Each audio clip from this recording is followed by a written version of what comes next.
All right, for more on it, I want to bring in Republican strategist Mercedes Schlapp and Democratic strategist John Rowley. Good to see you guys. Great to be here. John, you know, you heard Carl, you heard Adam. It seems as though the Republicans have more in the way of enthusiasm in that the base that's supporting Donald Trump is a little more excited than they are about Hillary Clinton. How does she combat that? Well, I don't agree with that at all. I mean, by the time we get through this election, both sides' bases are going to be fired up. And frankly, on the Florida report, I mean, Florida's a must-win for Donald Trump. All of the latest polling shows that neck and neck. So if he loses Florida, the race is over. So I think one other thing, and I've done probably, I've done probably 50 races in Florida over 20 years, and it's never, I mean, essentially what's happening is what always happens in Florida. Democrats turn out higher on Election Day. Republicans do more absentee voting. So it's not really a big news flash what's happening right now in Florida. Okay, so we've established that he has a narrow path, but we've also established that you know, things are not quite as they seem. A lot, you know, think about Brexit. Think about the number of people recently, Mercedes, who have come out in favor of him, and it seems almost as though you've got a number of Republicans coming home to roost. They're coming back into the family fold, and then you have a lot of people still that are reluctant to say to the pollster, "Yeah, I'm voting for Trump." How do you factor all of that into the models you see now? Sure. Well, first of all, the Cubs won the World Series. Okay, who would have thought that would happen? That's a great comparison. But look, I think for Donald Trump, definitely has that narrow path. What we are seeing is a momentum clearly shifting in his favor. Enthusiasm, as you were mentioning, is higher for Trump than it is for Hillary Clinton. And I think that the biggest challenge for Donald Trump is mostly because of the electoral math. I mean, it is the fact that he's going to have a clean sweep in so many of these battleground states. In addition to that, then bringing in a blue state, whether it's Pennsylvania, Michigan, it gets a little complicated for Donald Trump. But there is that sense: is there enough of that quiet, silent voter that won't admit that they're going to vote for Donald Trump that's going to put him over the edge? But those people better be in those battleground states. Well, think about the recent events, okay, in the news cycle. Obviously, the sticker shock of Obamacare has a lot of people saying, oh, maybe this whole thing has not really worked out in my favor. And then, of course, there's the reopening of this investigation into Hillary Clinton's email server.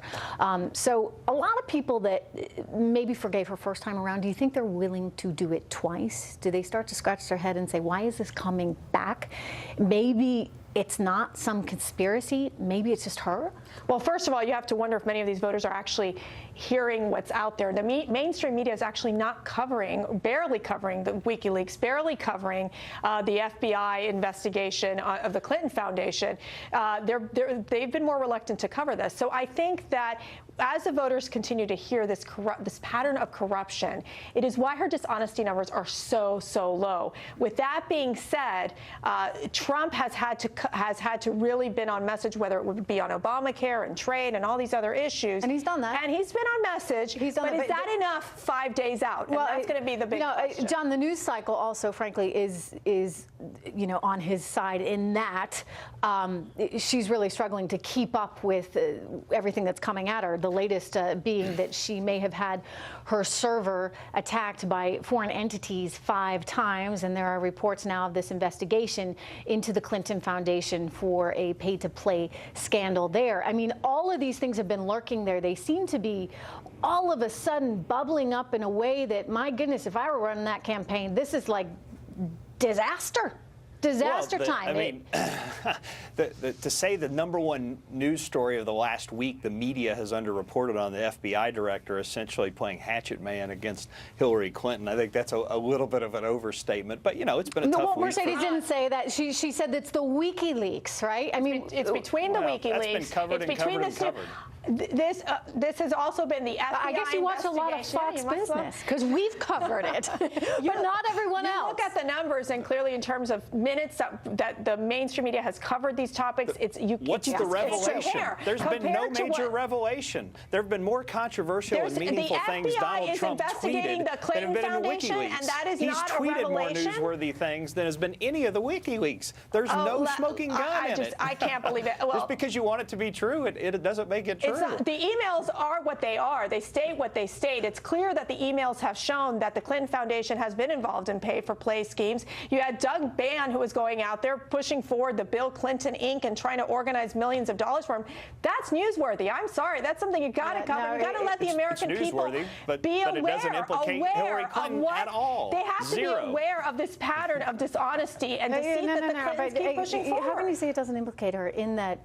I mean, this is a woman who was married to the guy who's running the foundation. It seems to me you need a little bit more of a Chinese wall in that family if she's Secretary of State. Anyway, we don't know what happened, but it doesn't look good. It just doesn't look good, and she should have been smarter than that. Thanks, Mercedes. John, I'm going to see you again in a little bit.